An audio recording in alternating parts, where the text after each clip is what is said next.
Chegou a hora do quadro Viva Saúde, que hoje vai falar de um tema que está em evidência neste mês, que é o Novembro Azul. Vê só.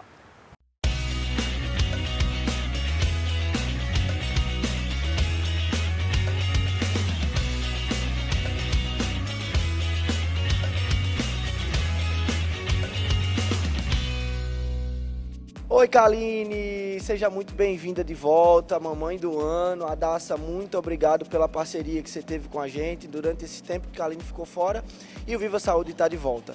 A gente vai falar hoje sobre o Novembro Azul, um tema importante, um tema polêmico, mas que vale a pena ser lembrado.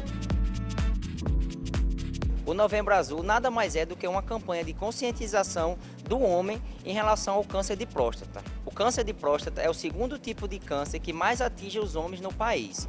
Segundo o INCA, são mais de 68 mil novos casos diagnosticados entre 2018 e 2019. Esses números demonstram um risco de 66,12 novos casos a cada 100 mil homens.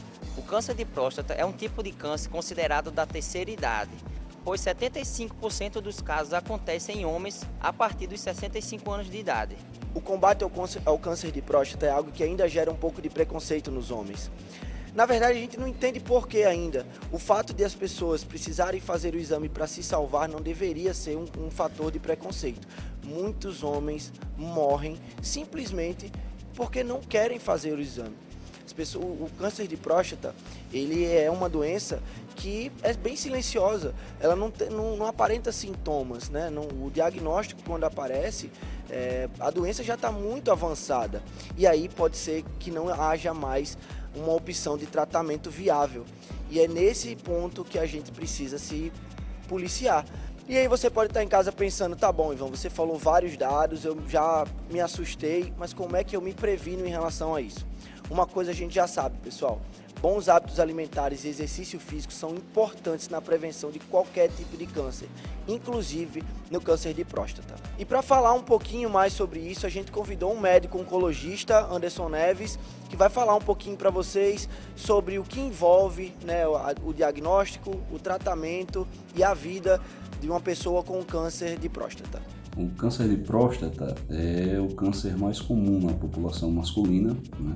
Excetuando-se o câncer de pele não melanoma, de uma maneira geral, ele é o tumor mais comum na população masculina, né? Atinge basicamente pessoas ali entre a quinta e a sexta década de vida, concentrando-se mais em torno da sexta década de vida, e para algumas populações específicas, essa faixa etária ela diminui para em torno da quarta década de vida, que seriam as populações negras, os pacientes que têm história familiar forte de câncer de próstata e os pacientes com obesidade e síndrome metabólica, que têm uma chance maior de serem acometidos por esse tipo de tumor.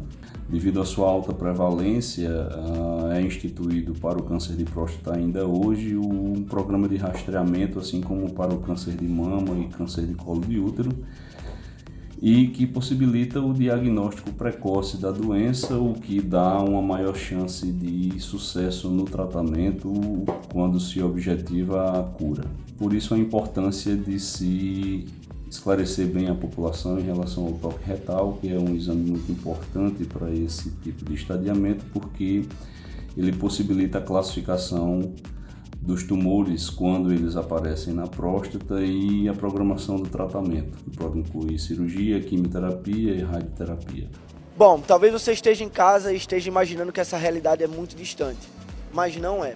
No nosso dia a dia a gente atende alunos que já foram detectados com câncer de próstata e que mesmo assim usam o exercício a seu favor, como forma de tratamento também. Existe muita coisa que pode envolver, mas deixar de praticar exercício físico é dar um tiro no pé. E aí a gente volta lá no início a falar do diagnóstico precoce. Isso só foi possível com esses alunos porque eles não tiveram preconceito, porque eles foram fazer o exame e porque eles começaram o tratamento assim que descobriram a doença.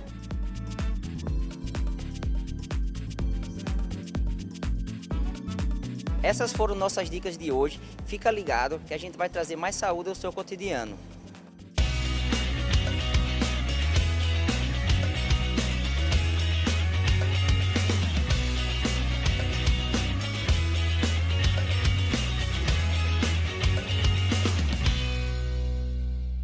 sabe qual cor combina mais com você? Sabia que existe consultoria para descobrir? Pois é, a gente fez uma matéria super interessante mostrando como é essa consultoria e quais são as cores que combinam com cada pessoa.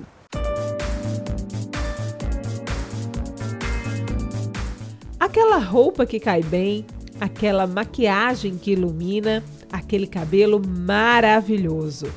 Não é à toa que cada pessoa tem uma cartela de cores que combina. Para descobrir tudo isso, existe uma consultoria de imagem. Nós já temos essas cores em nós, então nós vamos tentar reproduzir isso no externo.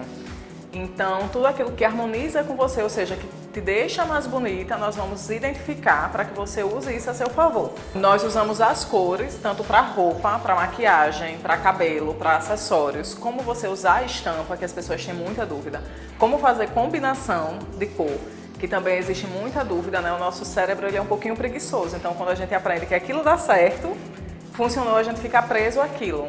Então, nós também vemos essa parte, né? Como liberar esse cérebro para que a gente consiga fazer sempre mais escolhas mais interessantes. Tudo é fruto de muito estudo. Para saber a cor perfeita para cada pessoa, é preciso conhecimento. É algo que já se estuda há mais de 80 anos. Então, a primeira pessoa que estudou realmente essa relação da cor com a gente, né, meio que essa psicologia, foi o Johannes Itten. Ele foi um professor da Bauhaus, que é uma escola de design. E ele começou a observar que os alunos dele, independente de estar pintando imagens de pessoas ou paisagens, eles reproduziam as próprias cores nesse desenho.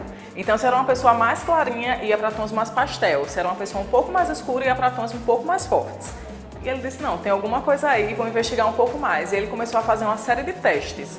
Inclusive, um dos testes que ele fez foi pedir para esses alunos fazerem paisagens de acordo com as estações do ano. E aí ele percebeu que essas pessoas também tinham uma percepção específica da cor, de acordo com a cor do ano. Só que o método ele veio ser criado em meados dos anos 40. Então, a Suzanne Kaigel, ela era uma consultora de imagem, também figurinista, e ela começou a perceber que determinadas pessoas, ela vestia tanto alguns artistas, que ela começou a perceber que determinada cor ficava melhor em um, outra cor ficava melhor em outro. E aí, como ela tinha essa formação em artes plásticas, ela começou a criar cartelas para essas pessoas. Só que ela olhava para você e começava a perceber os tons e fazia a cartela na hora. Diferente de hoje que a gente já tem essa cartela pronta, né? Então o método dela era um pouco mais complicadinho de ser transmitido porque você tinha que ter essa base das artes plásticas. O teste dura em torno de 1h30 e analisa vários aspectos da pele. Então, a primeira característica que a gente analisa ao fazer o teste de coloração é exatamente o contraste da pessoa, que significa o quê? A diferença entre o tom que existe entre a sua pele, sua sobrancelha, íris do olho e raiz do cabelo. Então, para isso a gente coloca esse tecido, que ele tem uma gradação de cores em cinza, e a gente coloca sobre o cliente e tira uma foto colocando em preto e branco. E aí a gente consegue chegar no diagnóstico do seu contraste. A Bruna, por exemplo, só em a gente analisar, a gente percebe que a Bruna tem um contraste de médio para alto. Isso vai impactar diretamente no seu uso de estampas. Então, como a gente trabalha com o conceito de harmonia, é interessante que a estampa também respeite a harmonia do conjunto da beleza da Bruna. Por exemplo, a gente pode colocar aqui em Bruna uma estampa de médio contraste e perceber que ela fica harmônica com a beleza dela, porque a Bruna também tem esse médio contraste que a gente percebe na estampa. E aí quando a gente coloca uma estampa, por exemplo, de baixo contraste, não é que fique tão ruim Bruna, mas é como se faltasse algo, que ela segura mais cor, mais profundidade, mais contraste. E aqui uma estampa de alto contraste. O que é que a gente sente? Que fica um pouco pesado para a Bruna. A gente olha primeiro para a estampa, ela se destaca na beleza da Bruna. E aí a gente chega realmente no diagnóstico de que a Bruna tem essa beleza de médio contraste. Então as estampas da Bruna, elas não vão ter tanta diferença entre a cor do fundo e a cor do desenho. É uma diferença mais aproximada do que uma de alto contraste. Outra característica muito importante que a gente analisa é o subtom, ou seja, a temperatura da pele da cliente. Então a gente sabe que acima da nossa pele a gente tem um pigmento amarronzado chamado de melanina. E esse pigmento oxida, tanto que se a gente vai para o sol, leva bronze, a gente fica mais amarronzado. Então, por isso que para o teste é interessante a gente analisar o subtom, o que está abaixo da pele. Por exemplo, a gente sabe que a gente tem um pigmento amarelado chamado de caroteno. Pessoas mais douradas, mais amareladas, são as pessoas que a gente chama de pessoas com temperatura quente. Ou seja, tem mais presença de caroteno, né? Tem essa pele carotenoide. E as pessoas mais rosadinhas são as chamadas pessoas frias. Então, um diagnóstico super importante é analisar se a Bruna, por exemplo, ela tem uma pele mais amarelada ou mais rosada. E para isso a gente usa em torno de 4 passos de análise para fazer esse diagnóstico da temperatura. Porque se a temperatura for diagnosticada de forma equivocada, vai haver também um equívoco na escolha da cartela da cliente. Isso vai impactar diretamente no resultado. Então a gente vê, por exemplo, esse paninho a gente chama de pano de subtom, que a pele da Bruna, ela fica muito mais harmônico com essa corzinha mais amarelada. E a cor rosada, ela causa uma diferença na pele da Bruna, a gente não vê essa continuidade, essa harmonia. Então, muito provavelmente, a base da maquiagem dela não vai ser uma base fria, rosada, vai ser uma base amarelada, que a gente chama de base quente. Então, quando a cliente for adquirir sua maquiagem, é interessante ela observar no rótulo da embalagem se existe a informação da temperatura do subtom. Então, as maquiagens hoje já indicam se a temperatura é fria, quente ou até mesmo neutra, que é uma pessoa que tem uma misturinha entre quente e frio, onde a temperatura não é tão importante e aí aparecem outros dados da análise. Uma coisa super interessante dentro da análise é que a gente traz essas amostras de cabelo que também indicam a temperatura do cliente. Então a gente tem um castanho frio, castanho quente, o loiro, o ruivo, ideal para cada temperatura. A Bruna, por exemplo, que tem essa temperatura mais quentinha, a gente indica para ela um castanho ou um loiro mais quente. E é super interessante com relação à cor do cabelo que a gente consegue chegar nesse diagnóstico através da íris do olho. Então o nosso corpo, né, foi criado perfeitamente e a íris do olho indica quais as cores que você suporta de coloração, de clareamento. E aí a gente chega nesse diagnóstico sempre respeitando a sua característica de temperatura. Então, por exemplo, a Bruna, ela já está com clareamento mais quentinho, a gente percebe um fundo dourado. E se a gente quer perceber quanto mais ela consegue clarear esse cabelo, a gente vai para a análise da íris do olho.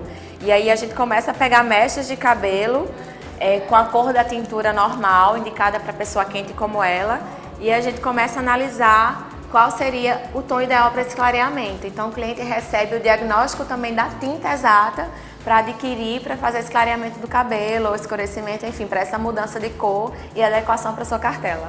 E aí, para chegar no diagnóstico da cartela, a gente começa a passar esses tecidos que são os wraps, e aí a gente vai observando, analisando tanto o contraste da cliente, quanto a sua temperatura, quanto o que ela suporta de uma cor mais escura ou mais clara, mais intensa, que é aquela cor brilhante, ou uma cor mais opaca. E aí a gente vai passando os tecidos até chegar no diagnóstico da cartela da cliente.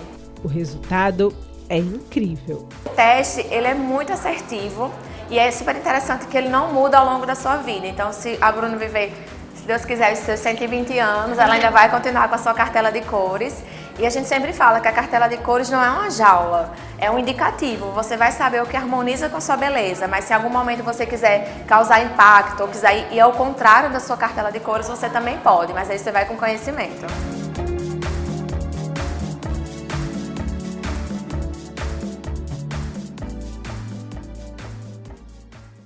A gente dá um tempo agora no cotidiano para um rápido intervalo comercial, mas o próximo bloco tá imperdível. Nós já vamos entrar no clima de Natal. Fica por aí que o intervalo é muito rápido.